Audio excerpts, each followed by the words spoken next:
Have you thought about changing your life? In order to change your life, you need to change your mindset. This may sound a bit daunting, but it can be done. Don't turn down a challenge. I'm Shelley, and I'm an over 50 Gen Xer. My goal here is to help you live your dreams, become the person that you always wanted to be, or the person that you have been, but just lost along the way. How do you start by shifting your mindset? How do you start with that? Well, the first thing is to start practicing gratitude. My dog, she's taking it. Sorry. Practicing gratitude. Focus on the things to be thankful for every day. Once you start focusing on the things that you're thankful for, this starts to rewire your brain to the positive rather than dwelling on the negative. And that helps a lot. Number two, the second thing, reframe life's challenges as opportunities. Instead of seeing obstacles as setbacks, which believe me, that is easy to do. Easy to get overwhelmed and just throw in the towel and just see it as an obstacle. But turn that around and try to view them as chances to learn, grow, and become stronger. Now, I can give you one example right now. I have been frustrated with a lot, and it's the storage space on my phone when I'm trying to make a video. So I have moved over to now right now I'm filming on my desktop computer. But I did purchase myself a GoPro 12. Well, that's all fine and good, but this is a chance to learn and grow. Actually, it feels like an obstacle right now, but I'm going to conquer that, I promise you. It's got a lot of bells and whistles, so there's a lot of learning to do. But this can help you grow stronger. Look at it as a challenge, not as an obstacle. The third thing is try to surround yourself with positivity. Spend time with supportive people that are uplifting and watch positive content and create an environment that inspires you. That's what I'm working on right now. In previous videos, I've talked about my decluttering and organizing journey, and that's why I got started on that. I knew I had too much stuff, but I didn't feel comfortable in my space. It didn't inspire me. So I'm working on that now.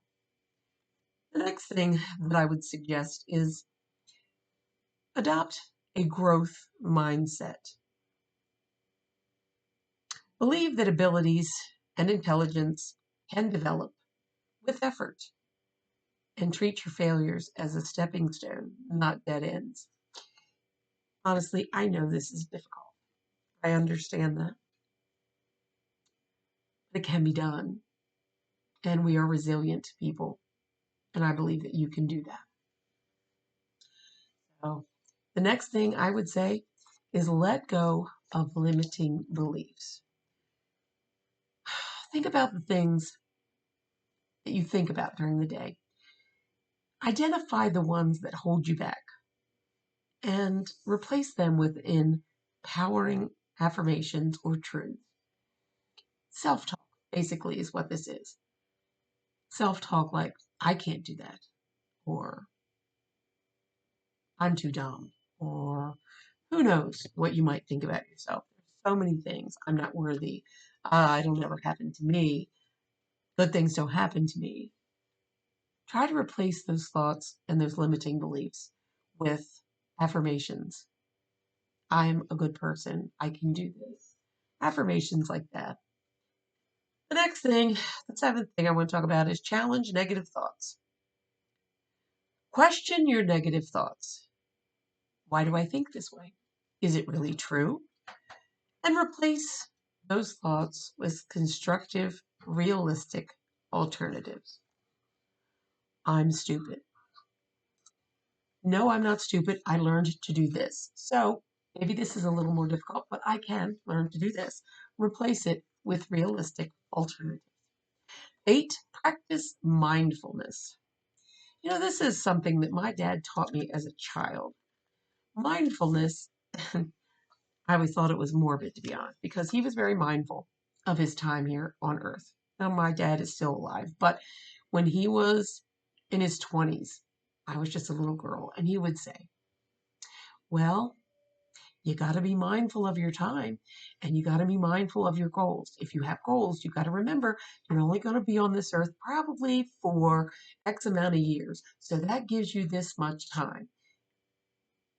Sounds a little morbid, but it is mindful. Stay present in the moment through meditation, deep breathing, reducing anxiety that you have for the past or the future, and be mindful of what you have and how long you may have it. Number 9, set your intentions. Now, I encourage you to set your intentions by writing in a journal. Start each day with a clear purpose. Whether that purpose is for you to stay calm, be productive, approach situations with kindness, whatever that purpose is, start each day with that intention. Maybe you'll want to write it in your journal. I really suggest that you keep a journal. And number 10, which I find extremely important, is to celebrate.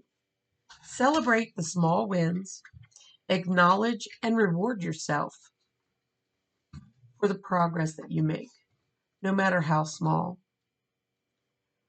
When you celebrate things in your life, it cements that positive feeling. It builds momentum and it reinforces your positive outlook. So life is meant to be celebrated, and I think everybody should celebrate. Finally, my final thoughts on this. Shifting your mindset takes practice. It's not going to happen overnight.